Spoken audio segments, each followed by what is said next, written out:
Welcome guys to another deck video. Today we've got quite a shocker deck profile for you. I went to a League Cup on Sunday and me and my trusty compadre JB decided that we're going to play sort of scrub decks as it were rather than our usual serious decks and just have a bit of a fun deck to play. We just thought we'd come up with sort of either decks that are nowhere explored anymore or even touched, even gone near at all. As you know, I looked for a couple of videos on YouTube and there wasn't really a lot to go on. And this deck was way out before I even started the game, and Lucario has been one of my top 10 Pokemon for a very long time since he was released. You know, he's a boss.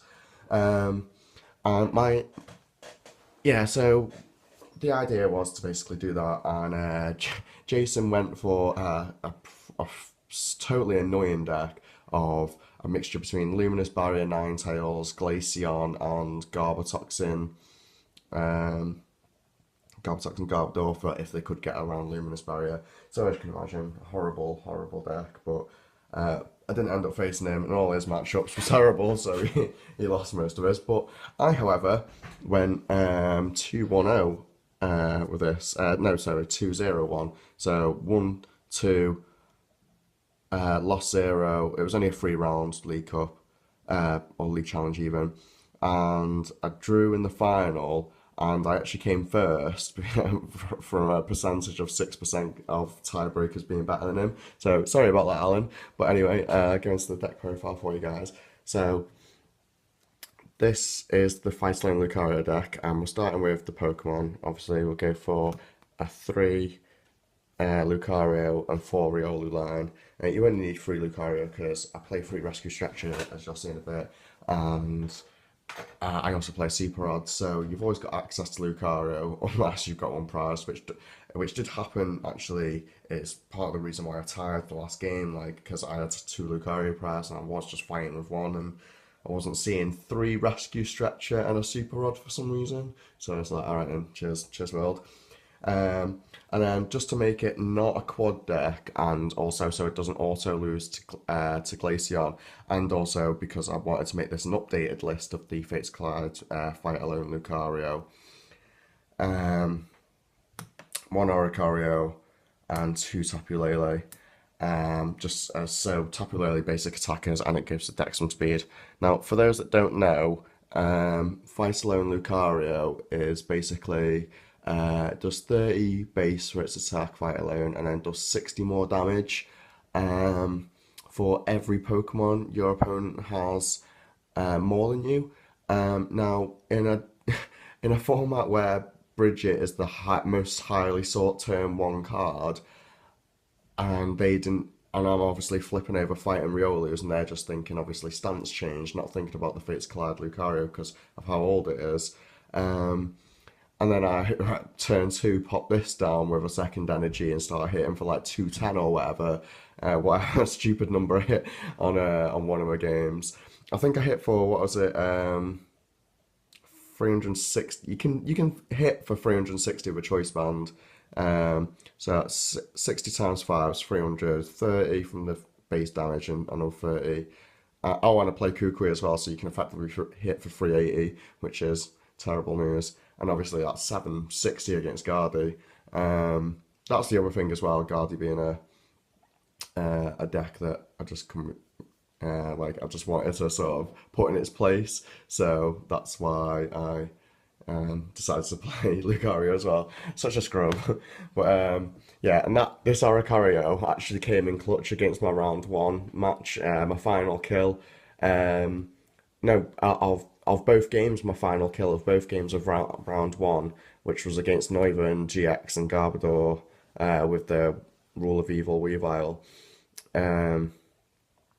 which was lucky for me because I only got Tapu Lele for ability Pokemon. But literally discarded so many Pokemon that when it got to late game after me taking out his Noivens and stuff, I just dropped this on him and took out two of his bench basics, and in both games, it was that. This is a hilarious card, and I could hear him talking afterwards. It was like, what the hell? I just got taken out twice by an Lucario, so that was great balance. Um, so moving on from Pokemon, um, got standard items. This is the only thing that I cut just by one or something, just because of Brooklet Hill, and you don't necessarily need it for anything other than Lele. The idea behind playing Max Elixir is just due to giving the deck some speed just to keep up with the current format, because obviously you don't run Bridget in this, and Bridget is a big speed bolster, as well as Lele, obviously, hence why I'm playing Lele anyway. So recovery, I'm playing 3 Rescue Stretcher and 1 Super Rod. Super Rod's very good for late game energy recovery, because I only play 2 XP shares, which is contradictory to how the build used to be, as I understand it. So yeah, other items anyway. 2 Eva Sodas, and then a Field Blower. I primarily could have done with this at 2, but it's just space is so minimal. Choice Band at 3 for tools, and the XP share at 2. So that's the items anyway. Just go to stadiums. Stadiums are 3 Brooklet Hill. Basically, my idea was to make the deck very similar to the Crabominabal deck, how that can basically stream 1 energy attackers, but obviously, because Lucario is not a 1 energy attacker, well, it can be, but you don't want it to be. Although Vacuum Wave came in clutch with Kukui at one point killing off Lele, which is funny, but moving on. So, because it's a 2 price card attacker, I mean, 2 energy attacker, that's why I ran the Max Elixirs instead, which most Crabominable decks don't really do. And then this, my idea behind playing this was not only to cut things off my bench, like if I really needs to cut off a Lele and just rely on Lucario being a 1 energy attacker. My idea behind Parallel City was that not only did it kill off Lele's off my bench as targets, but it also reduced the damage output of obviously Grass, Fire, and Water, which was the main thing of it, which reduces first impression down from 120 to 100, which is actually not enough to kill Lucario, which is brilliant. And not that I've seen any Glitterpods in that, which is really unfortunate. But I will be taking videos of this at some point against some meta decks. So go on to the supporters. For Sycamore, obviously standard, just speed and efficiency, and you don't mind discarding things because you run so much recovery.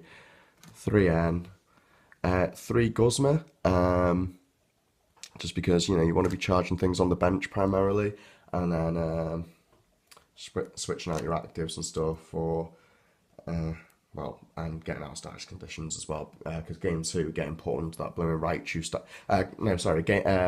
round 3 that was, I played against Sapakoku Raichu in the final, and it was the Eva Shock Raichu, and it was packing me head though, the fact that he was playing Devolution Spray as well, and paralysing me every turn, but every time he did paralyse me, I happened to see a Guzma, so I was so glad I was running out of 3 in this deck. And then just one offs, a little bit more draw support. Lily, very good for first turn openers if you open it with like a Brooklet Hill and Ultra Ball and things. Kukui has the hilarious surprise 20 damage.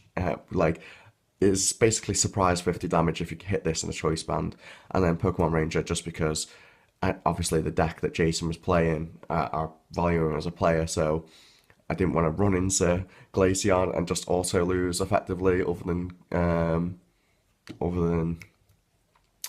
him, other than me playing Lele to attack with, so that's why I play that. And then just 11 energy, which is even tempting to cut to 10, but I don't know, I hate missing energy attachments. That's the one problem with this game that I always seem to have, which I absolutely despise. So anyway, yeah, this is the Fight Alone Lucario deck profile, updated with basically Guardian's Rise and stuff is the most important feature of this deck. But Guardian's Rising does so much for this deck with the choice bands and the Rescue Stretcher and the Brooklet Hill. Gives it so much consistency and just allows you to basically always have a backup Lucario.